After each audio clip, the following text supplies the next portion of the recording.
นี่คือโบสถ์เมียงภูเสมผู้ว่าท่านภูเสมมีรูปปั้นพญานาค3 หัว2 โตนี่เบอร์โบสถ์บ้านนาตาลตำบลนาตาลอำเภอเตางอย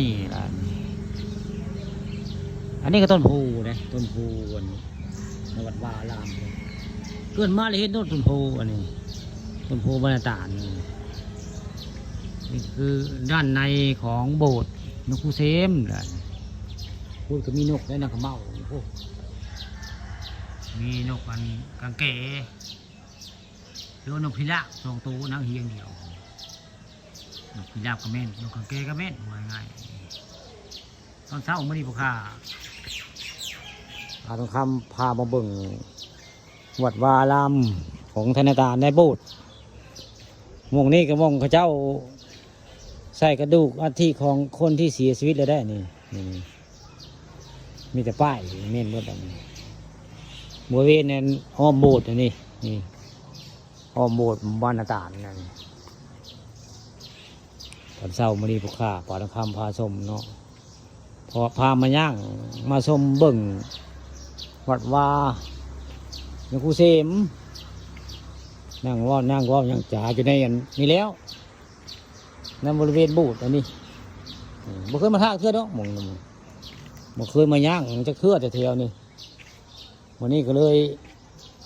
มานี่จะให้มาไผเข้ามานี่เพิ่นออกมาได้ตามเบิ่งนี่เข้ามาแล้วมีคนเปิดเข้ามาบ่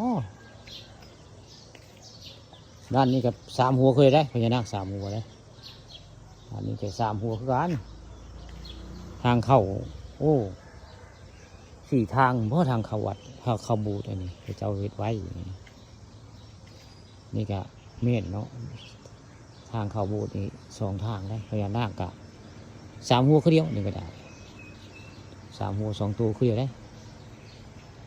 นี่นะโบสถ์เพิ่นโบสถ์มันหลวงปู่เสมล่ะนี่ตอนเช้ามื้อนี้พ่อข้าพามาเบิ่งโบสถ์หลวงปู่เสมบ้านนาตาลตำบลนาตาลอำเภอเตางอยอันนกมันพิราบก็นั่งขมเมาบินแล้วพิราบเพิ่นเรียกว่าหูกังเก๋โอ้คนเข้าทางนี้มาเนาะมีคนเปิดไว้ทางนี้คนเดินเข้ามาทางนี้เนาะ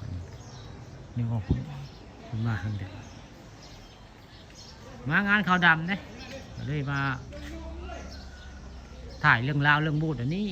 โบสถ์อันนี้มีผู้สีโอ้นกคนอยู่ราคาไปนกอัน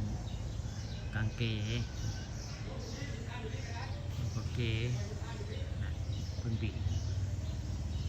เป๊กก็ได้อันนกกางเกอันนี้ก็ได้นี่นกกางเกอันนกพิราบเพิ่นมันจะมีคู่บ้านเลยมันจะมาอยู่ตามโบสถ์เลยนอนนะโบสถ์นี่นะไปบ้านไหนก็เห็นบ้านนั่นแน่นกกางเกนี่มันสิชอบอยู่ตามโบสถ์เปกอยู่ได้นี่ละโบสถ์บ้านนาตาลตำบลนาตาลมีความสวยงามคักเบิ่งเลยโบสถ์กระเจ้าคักได้นี่แหละโบสถ์บ้านนาตาลตำบลนาตาลอำเภอเต่างอย